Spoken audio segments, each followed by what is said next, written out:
Тирүү болчу. Кайсы бир чабуулда башынан катуу жара аталып, госпиталда эсичи жок, өмүр менен өлүмдүн кырында жатты. Багы бар экен. Докторлор аны бутунан тургузду. Бирок эптеп басканы менен эсин жоготуп, көзү көрүп турган нерсесине акылы жетпей, тилден да калды. Ошол сүйлөбөгөн калыбында 2 жылга жакын госпиталда жатты. Шаабайды кийиндиришип, жанына медсестра Лена деген орус кызды кошуп, айылына узашты. Поездден поезд оштур.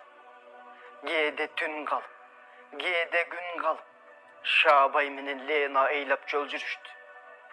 Ошентип, Орусиянын токойлорун аралап, акыры Казактын калдайган сары талаасынан өтүп, күн улуу Шашкеде Карабалтада болушту.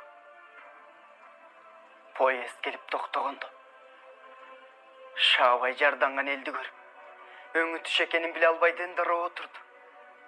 Анткени менен өзүнө тааныш сөздөрдү укканда, кубарган жүзүнө кан жүгүрүп, өң өзгөрүлүп, жүрөгү алып учуп, эмнегедир деле уруп кетти. Шаабайдын көзүндө тойноп, качандан бери күлкү күлбөгөн жүзүндө эми гана жылмайып пайда болуп, Ленага бир нерсе айтмакчы болгондо тек гана оозу ачылып, бирок сүйлөй албай мукактанып токтоду. Ооба, келдик, жеттик, деп Лена анын оюн түшүнө койду. Батыштан чыгышка карай улам бийик тартып, бири-биринде жалгашып турган мунар тоолордун этеги куюлуп отуруп, жайылып талаа түзгө айланып, көз жоосу жетпей чалкаят.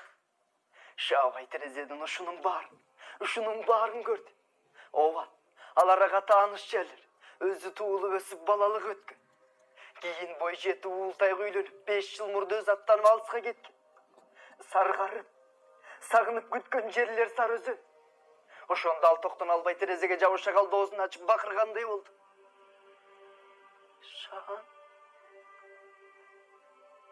Шан.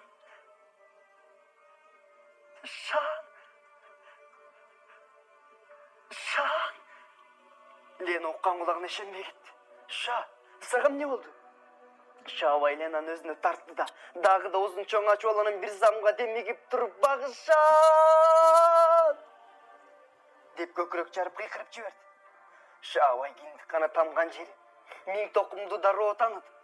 Ошо Миң Токум качандан бери мындан жүздөгөн жылдар илгери Багышан уруусунун керегине жарап берген жер. Кийин Шаабай өзү туулуп өскөн жер. Ошондо алды артына карабай элди жөөлө чуркап, калтыраган колдору менен тамбурдун терезесин койгулап аны ачмакчы болуп жулкулдап жатты. Дароо поезддин туткасын бурады. Рельсадан учкун чачыратып барып, кара жол менен темир жолдун тобуна жетип токтоп калды. Калдактаган Шаабай тамбурдан жерге биринчи болуп секирип түштү да, боору менен жер кучактай жыгылды. Кара жолдун чаңы бурк этип, чаңдын арасынан кар дыккан.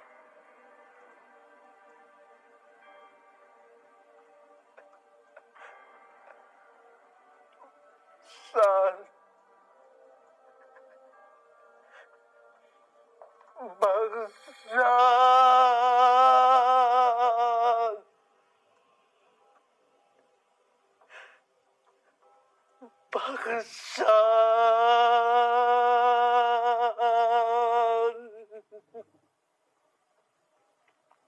деген үн угулду. Поезд бир силкинип алды да жүрүп кетти.